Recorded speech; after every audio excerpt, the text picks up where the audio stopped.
Hey YouTubers, this is my counter proposal to the FCC Remote Drone ID plan. And what it's based on is a number of layers. If this axis is altitude AGL, this axis can be just whatever. We have currently a 400-foot limit.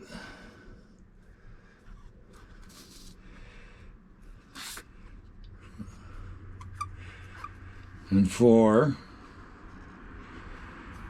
remote UASs or recreational UASs, we'll just draw this one here. So this is a recreational UAS. And that's what's in the skies right now. There are no commercial UASs. So one of the things I propose is that we create a zone. This will come at a cost to recreational UAS users, a boundary, if you will, between 300 foot AGL above ground level and 400 AGL, specifically for commercial UASs carrying little boxes, little black boxes to deliver to their customers. And that would be a commercial UAS. And there they go on their intended flight path. And here's the recreational UASs flying around like they like to fly. Now, okay, first thing someone's not going to like is that would limit the recreational UAS altitude limit to 300 feet. It'd bring it down 100. But face it, go up there and film between 300 and 400 and see if the footage is that much different or better. Usually your better footage is down lower anyhow. So their main objection to commercial people is that our little drones are going to get in the way of them delivering. Well, here they'll have a highway. They could split this into layers. There could be 6 different 2D kind of highway maps with paths that they could follow for their deliveries, and we could fly freely here. Now, another factor in this, we could potentially even divide this further at 150 AGL, and down here could be little sport drones zipping around at 100 miles an hour. They're still recreational UASs. I guess we could call them sport UASs. And their best place to zoom around is below 150 feet. That's where all the fun's at for them. There ain't nothing up above. They can do the same tricks down below, and they prefer that. It may be even lower than 150 feet, maybe even 100. And down in the trees, zipping around in the buildings and stuff. And theoretically, then that would leave the camera drones and the other recreational UAS as a space up here. Would further limit contention between types of drones. You segregate them by altitude. Commercial UAS is up higher, flying their routes over the delivery points. The recreational UASs flying, like drones, flying in more or less our normal space, a little slightly lowered ceiling, but kind of where we operate best, anyhow, where it's coolest looking, between 100 and whatever feet, and the sports UAS. Now, of course, we can share this space. That's the base, one of the initial bases of my proposal, is to segregate by airspace. Now, you may ask, well, what's going to happen? What's going to happen once they want to land? Okay, well, then I have a little bit of a proposal for that. What you basically have here is, oh, by the way, before I go to that, I'd like to also propose one other thing. Since they want to have visibility and control, well, we could do that. You could, if they would, the FAA would be willing to give up another 100 feet and set a limit for UAS craft at 500 feet AGL, that could reserve a spot for monitoring, control, detection, and it could reserve a spot for police UAS or military or UAS. Maybe a law enforcement UAS, I don't know. But now we'd be segregated. The aircraft, the rest of the aircraft, manned aircraft, up here, they could fly unimpeded with their people in them. And their new limit would be manned aircraft. We'll just go MAC. Their limit could be above 500 feet AGL. That limits and eliminates a lot of the objections of the commercial UAS to being able to get around unimpeded. The recreational people to be able to fly down below unimpeded and without a bunch of fancy gear hanging off of their drone. Would protect the manned flight, and it also provides a layer above of oversight, if you will, that theoretically police drones or some kind of buoys or whatever could be monitoring, the traffic below, and maybe sending appropriate commands to inhibit command or whatever. We'll get more to that in a little bit. Okay, but there's still a question. What about when this CUAS wants to come down? What about this PUAS wants to ascend or come down? And all us drones are down in here flying around. What are we going to do? Well, that brings us to the next part. The next part is this would actually be space, just a flat ground. This axis would be altitude. And you have basically, say, 400 feet window. That's just cut off from the commercial people. That's recreational space. And we'd have little corridors, some temporary, some relatively permanent, through which the delivery drones could land and ascend. All this space could be dedicated for recreational. And it could be excluded in general for commercial delivery. Commercial would fly in their corridor up here. Oops. When they wanted to land, for example, this would be call this a commercial air base or drone UAS base.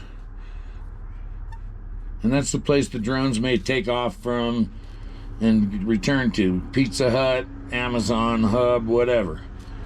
And they want to get over here to a delivery location. There's you wanting your pizza. And so what they would do is there could be some corridors that have sort of a temporary flight restriction in them. And we know recreational UAS is okay. Stay away from there. They're always launching commercial drones. You're going to run into them anyhow. And that could show up on our Before You Fly or our Kitty Hawk or our Flight Aware or whatever.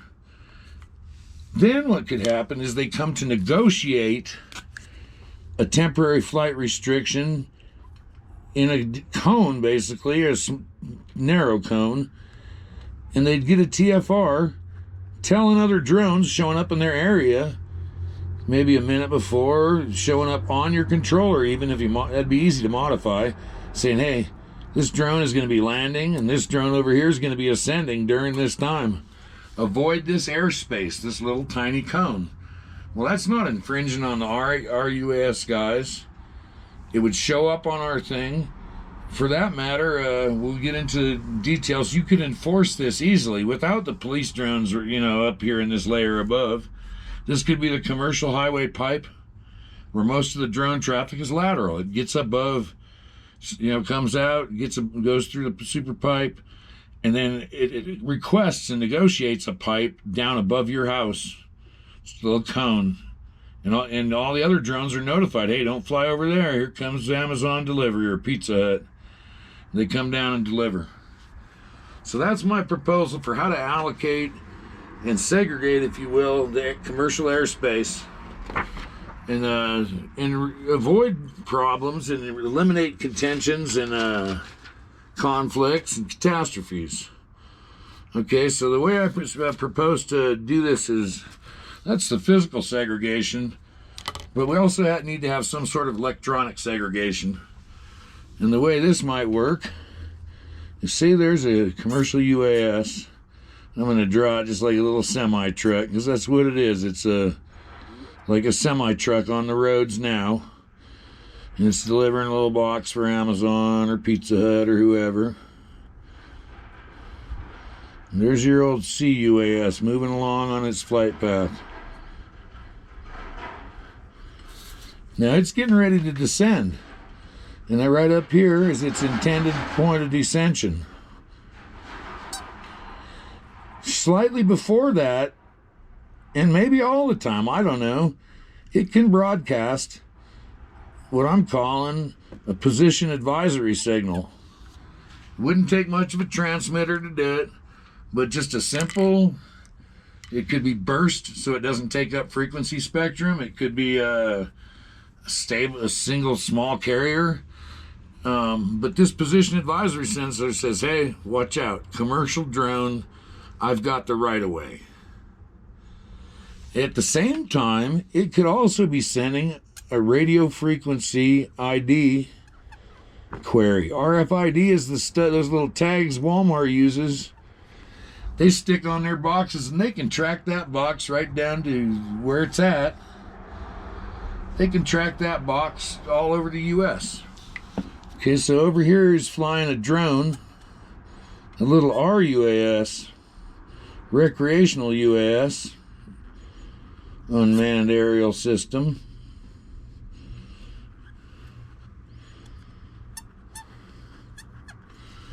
And the ruse sees the coos, and it detects that. It has in it a detector. That'll be easy to do, firmware updates.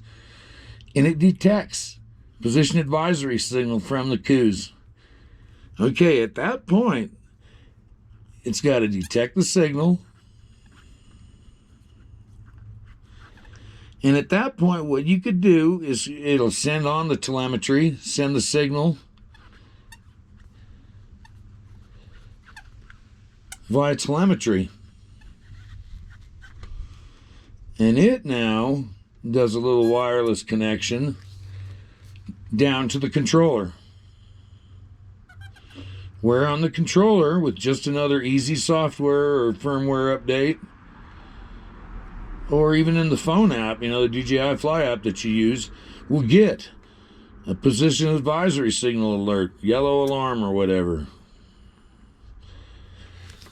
And at that point, what the telemetry can do is send back. I mean, this drone does. You don't even have to. You can either have a telemetry command that the operator says, "All right, I'm going to stop. I'm just going to stop moving. This guy's getting close. He wants to go down." So that command could be happening. A manual hover. We don't really stop, or we'd stop flying. Or on detection of the PAS, the position advisory signal, the ruse could either send that PAS on via telemetry to the controller to let you know what's going on, and it could auto hover. Bear in mind, this is only for a minute, so you're flying around, you're thinking, oh, this is great. Here comes some drone is showing up, and you either see it and avoid it. If you avoid it enough, you don't know where it's going to land. It won't affect you. But if this PAS is close enough, this could determine by signal strength, approximate closeness. Then you just hover. That way, the guy comes over to his intended landing point, lands, completes his mission. Basically, at this point, he has to detect a clear. He's going back up now. He's got to detect a clear. Or you've got to detect a clear as well, just the PAS gets weak enough. and you resume flying your drone. This guy potentially detects a clear and takes off. Gets back up to his altitude and moves. No more negotiation required. That's it in a nutshell. Okay, now there's another thing that can happen that I haven't talked about, is this RFID query. If these little drones, you could easily send you a sticker with an RFID that's tied to your registration. That way it can be easily looked up. See, there's a little sticker on your drone. If it detects that RFID, or if it's got an RFID chip on it, theoretically, with this position advisory signal, it's a more monoplex, one-way kind of signal. It could have an easy enough two-way signal to detect the RFID. Oh, I see an RFID chip out there, and dang, it's close to me. Okay, at that point, it knows what drone it's talking to and about. It knows what drone it's in potential contention with.